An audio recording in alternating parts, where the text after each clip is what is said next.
पिछले दिनों कई बाबाओं के वीडियो सामने आ रहे हैं। पहले ये वीडियो देखिए। दर्द हो रहा है बीच में आप बताना। आप बताएं। मुझे दर्द हो रहा है बिल्कुल नहीं हो रहा, मैं प्रमाण देकर कहता हूं। हमारे देश में हर सीजन में एक से एक बाबा निकलकर बाहर आते हैं। इन सब के पास अलग अलग शक्तियाँ होती हैं। कोई मुंह से सोना निकाल देता है, कोई हथौड़ा मार के दर्द का इलाज कर देता है और कई तो फूंक मारकर दर्द ही खींच लेते हैं। बात यही नहीं रुकती, कोई तो वितर्क करके वायरल हो जाता है और कई तो ऐसे बाबा हैं जो स्वयं का अपना देश ही बना लेते हैं। The Hindu sovereign nation Kailasa, founded by the absconding godman Nitya. कई बाबा ऐसे भी हैं जो गूंगे को बोलना सिखा देते हैं। बोल नहीं सकती थी, नहीं बोल सकती थी, क्या हुआ? बोलने लगे। और कई बाबा आध्यात्म के अलावा मैथ भी सिखा दे। में क्या जोड़ा कि 17 हो जाए। पर सबसे हैरानी की बात यहाँ ये होती है कि जो काम ये सब बाबा लोग करते हैं उनका कोई विरोध क्यों नहीं करता, बल्कि वे इसका समर्थन कर रहे हैं। आखिर ये सब करके बाबा लोग क्या करना चाहते हैं? क्योंकि देखा जाए तो ये सब बाबा लोग लोगों की मदद ही तो कर रहे हैं। तो इसका केवल एक और सीधा आंसर है नहीं। ये आपकी आस्था और अध्यात्म का सहारा लेकर अपने लिए करोड़ों का वेल्थ जनरेट कर रहे हैं।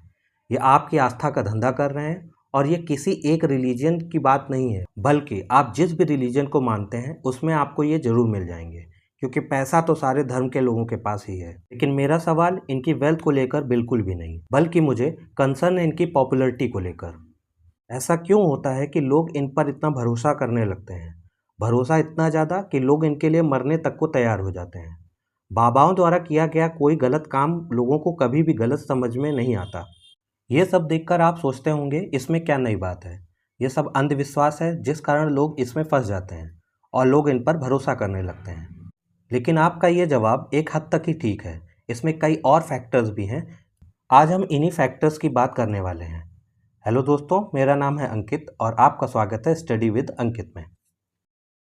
कल मैं जब इन वीडियोस को देखता हूं तो समझ आता है कि इन बाबाओं के चक्कर में केवल बड़ी उम्र के लोग ही नहीं फंस रहे हैं, बल्कि भारत का यूथ भी फंसता जा रहा है। तो क्यों फंस रहे हैं लोग? तो इसका सीधा एक ही आंसर है, वो है पैसा। आइए समझते हैं कैसे। देखिए, इन बाबाओं की टारगेटेड ऑडियंस मेनली दो टाइप की होती है। पहली ऑडियंस वो लोग होते हैं जो हर जगह से हार मान चुके होते हैं और अपनी सारी उम्मीदें खो चुके होते हैं।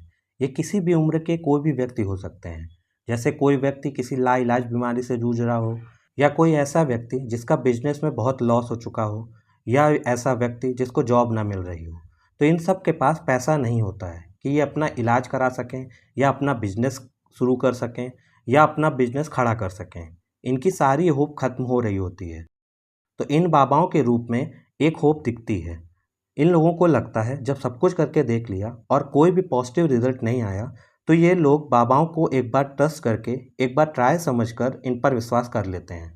और ये सिचुएशन किसी भी व्यक्ति पर कभी भी आ सकती है, चाहे वो कितना भी पढ़ा लिखा हो। और बुरा समय आने पर इंसान हर वो काम करने लगता है जिस पर उसकी बुद्धि और विवेक भी साथ नहीं देते। अब हम बात करते हैं दूसरे टाइप के ऑडियंस की, जो कि लार्ज स्केल पर बाबा जी को सुनने आती है। मतलब हमारे देश के ग्रामीण परिवेश के लोग, जो सांप काटने पर भी हॉस्पिटल न जाकर पहले बाबा जी लोगों से झाड़ फूक कराना प्रेफर करते हैं। मैं यहाँ उन्हें गलत नहीं कह रहा, बल्कि इनको बचपन से ही इन बाबाओं से अवगत करा दिया जाता है, जिससे उन पर इन्हें विश्वास होने लगता है। अच्छा, बाबाओं को भी इस ऑडियंस से बहुत प्रेम होता है, क्योंकि इस टाइप की ऑडियंस इकोनॉमिकल और सोशल वीकर होती है। इसलिए ये लोग बाबाओं से ज़्यादा क्वेश्चन नहीं पूछ पाते। इन लोगों का केवल बाबा के कहे पर विश्वास करना इनका काम होता है। ये बाबा की टारगेट ऑडियंस ज़्यादातर टीयर 2 या टीयर 3 में रहने वाले लोग या ग्रामीण परिवेश में रहने वाले लोग ही होते हैं। और बाबाओं को इनसे पॉपुलैरिटी बहुत कम समय में तेज़ी से मिलती है, और ज्ञान के अभाव में ये सही को भी गलत बता देते हैं, तो लोगों को विश्वास करना पड़ता है। यहाँ पर भी अगर देखा जाए तो मूल कारण अब भी वही है, पैसा का अभाव या ज्ञान का अभाव। अब सबसे बड़ा यहाँ क्वेश्चन आता है कि बाबा इतने लोगों का रोज़ दुख दूर करते हैं, तो उनको उपाय बताते हैं, तो सबको लाभ हो जाता है क्या? क्यों कोई आकर नहीं कहता कि बाबा जी आपका उपाय फेल है? क्यों कोई बाबा का विरोध नहीं करता? तो इसका सीधा आंसर है हमारी सोसाइटी की सोशल कंडीशनिंग। हमें बचपन से सिखाया जाता है कि बड़े लोगों की बात मानो, वो सही बोलते हैं। तो ऐसे में हमें क्वेश्चन करने की आदत नहीं होती, बल्कि जो बताया गया है उसको फॉलो करने की टेंडेंसी बढ़ती है, और इसी टेंडेंसी से बाबाओं को हेल्प मिलती है। इसका सबसे ज़्यादा हंसी का पार्ट तब बनता है जब बाबा लोग बोलते हैं कि आपकी समस्या का समाधान हो गया है और आपकी समस्या का समाधान नहीं भी हुआ होता तो भी आपको समाज के प्रेशर या बाबा लोगों के बनाए गए और लोगों की समस्याओं को दूर करने का ड्रामा देखकर ये बोलना पड़ता है कि हाँ, आपकी समस्या सॉल्व हो गई। आपको अपने ऊपर ही शक होने लगता है, शायद मुझ में भी कोई दिक्कत होगी, और इस तरह उनकी पॉपुलैरिटी दिन पर दिन बढ़ती जाती है। आप तो जहाँ थे वहीं रह जाते हैं, पर बाबा का सिंहासन दिन पे दिन ऊंचाई पर छूने लगता है। देखिए, इस वीडियो का मकसद ये बिल्कुल भी नहीं है कि सारे बाबा बुरे ही होते हैं और यह सब गलत ही कर रहे हैं। जैसे इंसानों में कुछ लोग अच्छे होते हैं और कुछ लोग बुरे होते हैं, ठीक उसी तरह कुछ अच्छे संत भी हैं जो समाज को अच्छा बनाना चाहते हैं। यहाँ चुनाव पूरी तरह आपका ही है। बात करते हैं नेताओं की कि वे बाबा के खिलाफ क्यों नहीं बोलते, क्यों वे पहले किसी बाबा के भक्त और बाबा के फंसते ही उनको पहचानने से मना कर देते हैं। तो इसका सीधा एक ही कारण है, बाबा की पॉपुलैरिटी। देखिए, जिन बाबाओं की जितनी पॉपुलैरिटी होगी उतनी ही ज़्यादा उनके यहाँ भीड़ आएगी, और नेताओं को भीड़ ही चाहिए क्योंकि उनको जहाँ आशीर्वाद मिला वहाँ उनको वोट भी मिलेंगे। इसलिए ये नेता कभी भी इनका विरोध नहीं करेंगे। और फाइनली मैं यही कहना चाहूँगा कि डिसीज़न आपका ही है कि देश और ऐसे बाबाओं का फ्यूचर कैसा होगा, ये आप ही निर्धारित करेंगे। जय हिंद।